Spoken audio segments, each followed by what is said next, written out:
Bonjour à tous, j'espère que vous allez bien. Pour ma part, je suis très heureux de vous retrouver pour la seconde vidéo de la série C'est lundi que lisez-vous. Pour ceux qui n'auraient pas vu la première vidéo de la série et donc qui ne connaîtraient pas le concept, je vais le rappeler. Le concept de la série, c'est de vous présenter les lectures que j'ai fait la semaine dernière, les lectures ou la lecture que je prévois de faire cette semaine et les lectures que je prévois de faire les semaines prochaines. C'est à la semaine étant donné que je vous fais une vidéo toutes les semaines.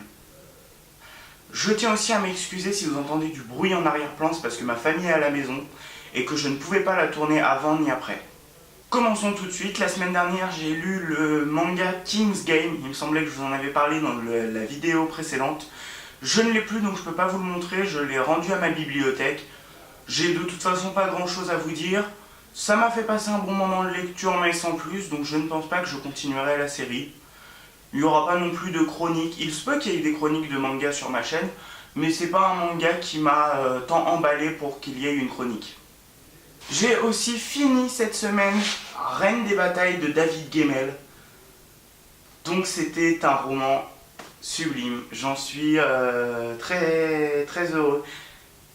Je suis même un peu triste de l'avoir fini, même si j'ai appris que ce n'était pas un one-shot, c'est une série. Ça s'appelle la série Reine du Faucon, je crois. Et il y a deux romans, il y a le roman Reine des batailles et le roman Faucon éternel. Sauf que je me suis renseigné à ma bibliothèque, ils n'ont pas le second roman. Donc voilà, et puis le roman coûte 21 €, je crois, donc ça fait quand même un peu cher. C'est dommage, mais j'espère quand même pouvoir le lire prochainement. Soit je l'achèterai, soit je trouverai quelqu'un qui l'a. Mais en tout cas, c'est un très bon moment de lecture. David Gemmell a une plume où on s'ennuie jamais. Il n'y a pas de... Peut-être quelques passages un peu longuets, mais rien de bien grave. Ça n'entache pas le livre pour autant.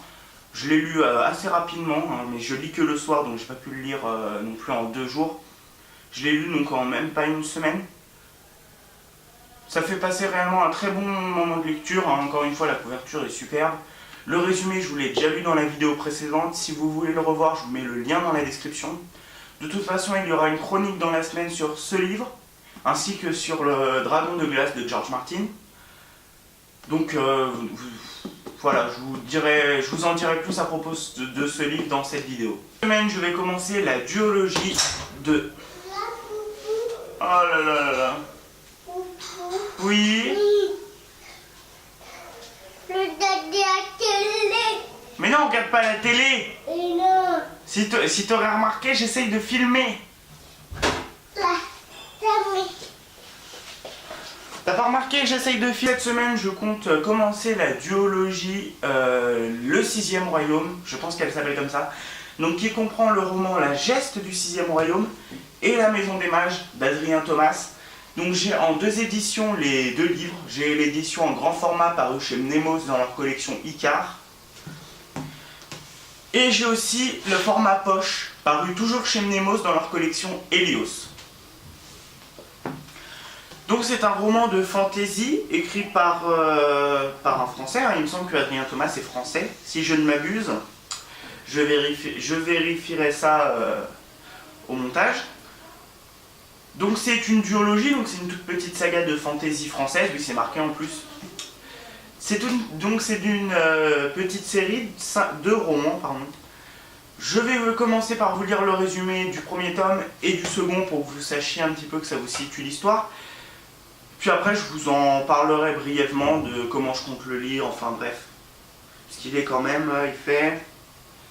En format poche, il fait 500 pages, 500 et quelques pages. Mais c'est écrit tout petit dans une police, je vous montrerai cela à la caméra. Dans une police vraiment petite et vraiment bizarre. C'est pas la police que je préfère vraiment en style d'écriture. Mais bon, je vous montrerai ça à la fin. Du roman La Geste du 6e Royaume. 5 royaumes se font la guerre depuis des générations. Ils s'unissent afin de détruire le 6e situé en leur cœur. Une immense forêt sauvage dont on dit qu'elle abrite toutes les créatures des contes et des légendes. Mais voici 6 personnages aussi différents que l'eau et le feu qui se découvrent les protecteurs du 6e royaume. Le roman raconte avec Le roman raconte avec un rythme effréné les destinées de ces héros malgré eux, semés d'embûches, de pièges, de doutes, de découvertes incroyables et de magie insaisissable. Le suspense et la tension y sont remarquablement aménagés, et ceci jusqu'à l'affrontement final. La geste du sixième royaume nous fait voyager dans un univers de fantaisie grandiose où le lecteur connaisseur y retrouvera ses repères transformés par l'imaginaire original et puissant de l'auteur. Donc je vous les ai lu aussi la petite critique en même temps du résumé.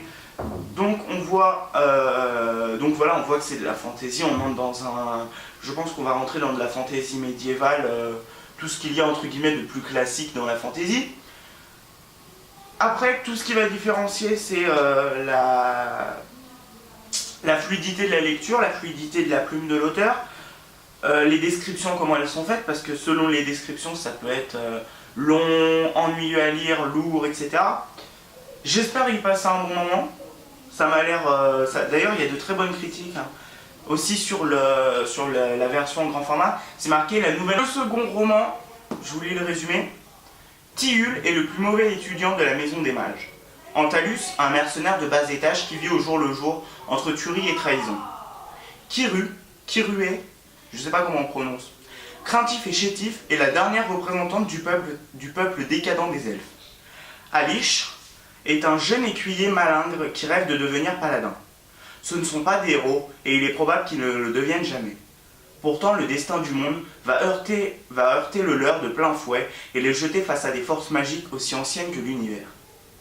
C'est avec et contre elles qu'ils devront écrire la légende des siècles à venir. Entre surprise, trahison et actions virevoltantes, il n'est pas dit qu'à la fin, tous les masques soient tombés. Dans un style vif, mordant et rythmé, l'auteur propose une aventure haletante où rien n'est établi. Une saga brillamment écrite au souffle hippique, digne des grands maîtres de la fantaisie. Après le succès de La Geste du Sixième Royaume, Adrien Thomas revient en force avec un roman ambitieux, créatif, original, qui confirme son immense talent de conteur. Donc je viens de me rendre compte, vu du résumé, que si ça se trouve, il y aura peut-être un troisième tome. Alors, je ne sais pas s'il est paru. Ça se trouve, il est paru. Il faudrait peut-être que je me renseigne. Mais il va peut-être écrire un troisième tome parce que c'est marqué, il n'est pas dit qu'à la fin tous les masques soient tombés. Donc ça se trouve, c'est pas la fin de la série Le Sixième Royaume. Bon, sinon revenons au résumé, qui a une très bonne critique, d'ailleurs je ne vous l'ai pas lu. Une fantaisie survitaminée qui sort des sentiers battus, donc c'est une critique du salon littéraire. Donc ça donne vraiment envie de lire ce livre. On voit aussi, j'allais dire le cliché de la fantaisie, mais cliché entre guillemets, des héros, enfin des personnages principaux qui justement ne sont pas des héros, hein, parce que c'est souvent ça, c'est souvent des gens un peu communs qui voient leur destin chamboulé par quelque chose, ils ont une destinée qu'ils ne pensaient pas avoir en fait, une responsabilité qui pèse sur leur épaule, et c'est rarement des dieux tout-puissants, etc. Donc comme ça, à chaud, moi ça m'a l'air d'être un livre qui me fera passer un bon moment de lecture, sinon je ne l'aurais pas acheté. Je ne le lirai peut-être pas en une semaine, car il fait, oui, comme je vous disais, l'édition poche, elle fait 700 pages, celle-là elle fait 500 pages, c'est écrit en plus en petit, je vous montrerai tout à l'heure, vous verrez, mais c'est vraiment écrit en petit, ils font des économies de papier chez Mnemos. Peut-être qu'il y a eu une autre édition en grand format, hein. Parce que là, c'est vrai que la police d'écriture de l'intérieur du livre, elle est vraiment pas... elle est pas fluide, moi je sais pas, ça me... Puis c'est écrit en tout petit. Enfin bon, bref. Ça a l'air quand même d'être un très bon roman, je pense que je vais lire en édition poche. Parce que malgré le fait que ce soit écrit aussi tout petit, la police d'écriture me plaît plus. Et puis c'est sur un papier bien blanc. Donc bon, c'est pas bon pour les arbres, parce que pour avoir du papier blanc, c'est des traitements chimiques, etc. Mais bon, je pense que ouais, je lirai sur l'édition de poche. Donc voilà la couverture du premier tome, donc La Geste du Sixième Royaume. Donc là c'est en grand format aux éditions Mnemos dans leur collection Icar. Et la couverture en poche donne ceci. Et tout aussi belle, hein. En ce qui concerne le deuxième tome, voilà sa couverture en grand format. Et sa couverture en poche. Je vais maintenant vous montrer la différence de police d'écriture donc entre l'édition grand format. Mais alors c'était valable que pour le tome 1. Le tome 2 oui, n'est pas écrit dans cette police. Alors je ne sais pas si vous voyez bien. Attendez.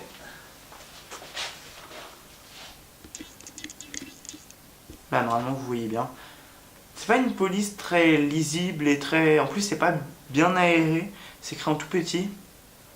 Comparé alors au tome 1, donc je le compare avec... Je trouve que c'est pareil, c'est écrit aussi petit, serré, etc. Mais je trouve que la police est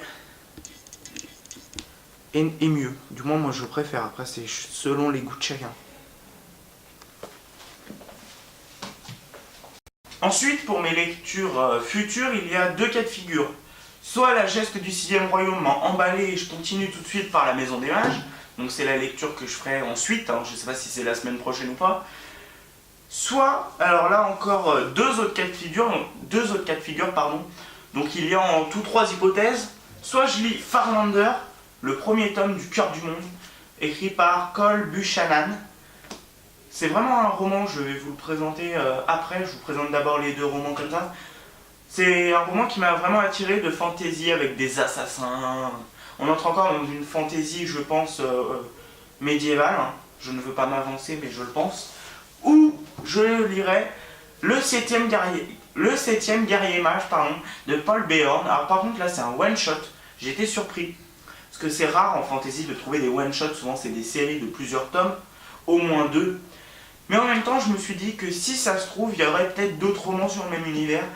Parce que L'héritier des rois passeurs de Manon Forgotten, c'était à la base un one shot, mais je le sais pour la suivre sur les réseaux sociaux, qu'elle prépare un second roman dans le même univers. Mais bon, c'est pas comme l'épée de vérité par exemple, où là c'est tome 1, tome 2, tome 3. C'est entre guillemets des histoires indépendantes, mais quand même ça doit se lire dans un certain ordre. Donc peut-être qu'il y aura un autre tome. Alors pour en revenir à Farlander, je vais faire comme les autres livres, je vais vous lire le résumé, les critiques, vous dire un petit peu comme ça, moi, qu'est-ce que j'en pense. Ash est un Farlander, un homme du lointain, venu d'une île où les hommes ont la peau noire. Ils appartiennent à un ordre d'assassins d'élite, les Roshun, j'espère que je prononce bien, dont l'arme est la vendetta. Quiconque menace les clients deviennent leur cible. Nul ne s'y risque, car nul n'échappe aux Roshun. Mais Ash est vieux et malade. Le temps est venu pour lui de prendre un apprenti. Il choisit Nico, un gamin de la cité de Barkos. Assiégé depuis 10 ans, dernière à résister à un empire d'une atroce cruauté. Affamé, désespéré, Nico n'a d'autre choix que de suivre le vieil homme au monastère des Roshun, où il apprendra le meurtre, mais aussi l'amitié et l'amour.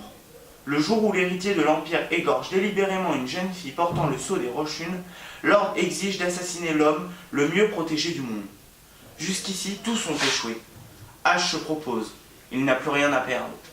Donc on entre encore, je m'excuse aussi pour mes hésitations, mais j'ai jamais été très bon lecteur à l'oral, même à l'école, enfin bon bref, on s'en fout. Par rapport à l'histoire, ça m'a vraiment emballé, enfin bon bref, le résumé le confirme, hein, on va rentrer dans je pense, dans une fantaisie médiévale. Il va y avoir de grandes actions, parce que le but c'est quand même de tuer l'homme le plus protégé du monde, donc bon, on imagine un petit peu les actions qui se cachent derrière. Il y aura forcément des morts, hein. Oui, ça a l'air d'être une très très bonne série, parce que c'est une série. Il y a le Farlander 2, qui se lit je pense juste après. Que vous dire de plus? Vous lire les critiques. Donc, The Times dit « Farlander est unique, l'histoire vous capte et ne vous lâche plus. De l'ouverture sensationnelle à la conclusion stupéfiante. » Ensuite, Nicolas Lefort de la librairie Odé à Paris dit « Ça frappe fort, très fort. Cole Buchanan est peut-être le nouveau Gemmel et je pèse mes mots. » J'avais pas lu cette critique, mais quand je lis ça, ça me confirme que je dois le lire parce que j'ai lu Gemmel, je vous en ai fait vite fait, je vous ferai la chronique sur ma chaîne dans la semaine. Mais Gemmel a une plume que j'adore, hein, donc jusqu'ici il m'a pas déçu. Et si il compare Buchanan à Gemmel, c'est que ça doit être un très très très bon roman et j'ai vraiment envie de le lire très très rapidement. C'est un roman qui fait un peu moins de 100 pages, un peu moins de 500 pages, pardon. Je sais pas si j'arriverai à le lire en une semaine. De toute façon, le but c'est de prendre du plaisir. C'est avant tout, je pense, qu'il faut faire. Ce qui m'a beaucoup plu aussi, c'est la petite citation, enfin c'est pas une citation, mais la petite phrase qu'il y a sur la couverture que je vous montrerai tout à l'heure. Ne juge pas un homme au chemin qu'il choisit. Je sais pas, ça m'inspire, c'est comme ça, je trouve ça mystérieux, on a envie de savoir qu'est-ce qui se déroule dans le livre, qu'est-ce qui se cache dessous. Et il est possible aussi que ce soit une série que je lise, que je continue, enfin bref. Si ça me plaît, c'est possible que je continue les autres tomes. Et le 7e guerrier mage, de Paul Béorn. Donc Paul Béorn, oui, c'est un auteur français. C'est pareil, hein, d'ailleurs c'est marqué dans sa petite biographie là qui est juste là. Pour ceux qui ont des romans Brajlon, de toute façon c'est toujours pareil, donc je pense que vous voyez de quoi je parle. C'est marqué qu'il a quand même été bercé par les récits de Tolkien. Donc moi qui adore Tolkien, je pense que ça va me plaire encore une fois. Au vu du résumé, on entre dans un roman à la fantaisie médiévale encore une fois. La couverture signée Marc Simonetti est tout juste sublime. Marc Simonetti fait des merveilles. Et d'ailleurs, il me semble qu'il a sorti un portfolio qui s'appelle Coverama. Il me semble que c'est lui. Hein. D'un coup, j'ai un doute, mais comme ça, moi, je dirais que c'est lui. Si c'est lui, je vous mets la couverture juste là de son portfolio. Et je vous mets dans la description le lien ou les références pour pouvoir l'acheter. Je ne l'ai pas acheté, mais j'aimerais vraiment l'acheter. C'est aux éditions Milady. Donc pour en revenir à notre livre, je vais comme l'autre vous lire le résumé. J'ai pillé, brûlé, tué, puis j'ai déserté l'armée la plus puissante du monde. Je voulais être libre, vivre la belle vie loin de cette foutue guerre. Mais voilà que je dois défendre un village de paysans contre cette même armée dont je portais les couleurs. Des milliers de soldats sont en marche. Former des combattants, monter des fortifications, trouver des armes. Ces cutéreux croient dur comme fer que je porte le pouvoir d'un guerrier mage. Moi je ne donne pas cher de leur peau. Mais il y a au moins une personne dans cette vallée que je ne pourrai jamais abandonner. Alors j'irai jusqu'au bout. Mon nom, c'est moi qui l'ai choisi. Je suis Jal, celui qui ose. Donc à lire comme ça ressemble un petit peu à Reine des batailles de David Gemmell. C'est vrai, ça me fait rire. Parce que c'est pareil dans le roman, bon je vous ferai la chronique, mais ils doivent trouver des hommes, les former des terrains de bataille, des fortifications, etc. Donc, bon, je pense que ça peut me faire passer qu'un agréable moment de lecture, j'espère ne pas me tromper. Je découvrirai donc la plume de cet auteur. Le roman fait un peu plus de 500 pages, donc ça fait quand même... Ça fait déjà un petit pavé. Je vous avais parlé de Farlander, donc le premier tome du Cœur du Monde. Donc voilà la couverture, qui est sublime. C'est vraiment une de mes couvertures favorites. Et le 7e guerrier mage de Paul Béorn. La couverture est aussi très somptueuse. Marc Simonetti a fait un très joli travail. Voilà, ce second épisode touche à sa fin. J'espère que ça vous aura plu. N'hésitez pas à me dire en commentaire qu'est-ce que vous en avez pensé, vos suggestions, etc. Je lis tous les commentaires et j'y réponds. N'hésitez pas non plus à me rejoindre sur les réseaux sociaux, donc Facebook, Twitter, tous les liens dans la description. Comme ça, vous serez tenu des nouvelles vidéos qui paraîtront. Je peux d'ores et déjà vous dire que cette semaine, il y aura une autre vidéo qui va paraître. Donc les chroniques des deux livres, donc de Reine des batailles et de Dragon de glace. Et il se peut, là je mets au conditionnel, c'est peut-être qu'il y ait aussi une troisième vidéo. Ça dépendra du temps que j'ai, mais j'espère pouvoir vous la faire. Donc je vous donne au moins un rendez-vous, c'est dans la semaine, vers la fin de semaine, je pense vendredi, samedi, pour la chronique. Et peut-être dans la semaine, mercredi, pour une autre vidéo. Je ne sais pas encore. Donc rejoignez-moi sur les réseaux sociaux, c'est le meilleur moyen pour savoir qu'est-ce qu'il en est. Je poste régulièrement des posts. Ça fait un peu bizarre quand même. Mais bon, vous aurez compris, je poste régulièrement de mes nouvelles. Voilà, plus rien à vous dire. Passez une très bonne semaine. Portez-vous bien, soyez heureux. Bye.